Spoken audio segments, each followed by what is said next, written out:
Every wise مین نے کہا تھا کہ مجھے میرے جو کفن ہے نا اس سے میرے ہاتھ باہر رکھی. 11 ایگزامپل مجھے پتا ہے کہ میرے بچوں کو پتہ چل جائے کہ اینڈ میں کچھ نہیں ہوتا. یہ ہے رفع دین جو کرتے ہیں ہم. ہر مسلمان بچے کو بتایا جاتا ہے نا عرب میں, ہمیں یہاں پہ نہیں بتایا جاتا, مجھے نہیں پتا. میری بچپن کی ٹریننگ تھی کہ رفع دین کرنا ہے نا تو یہ اللہ کو بتانا ہے کہ میں خالی ہوں تیرے سامنے.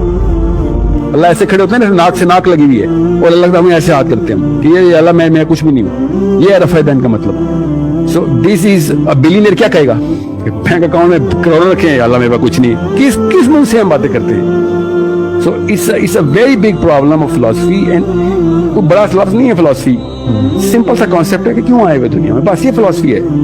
کتابیں نہیں پڑھنی ول ڈیورنٹ کی, آپ سائیکالوجی اور اینتھروپولوجی کی. سمپل کہ یہ جنت اس لیے بنی تھی, بڑی مہنگی ہے یار, دھیان رکھیں. اللہ تعالیٰ نے کہا تھا جنت سستی نہیں ہے, پہنچنا ہے تو قربانی دینی پڑے گی. مسلمان ہیں تو تکلیف آئے گی.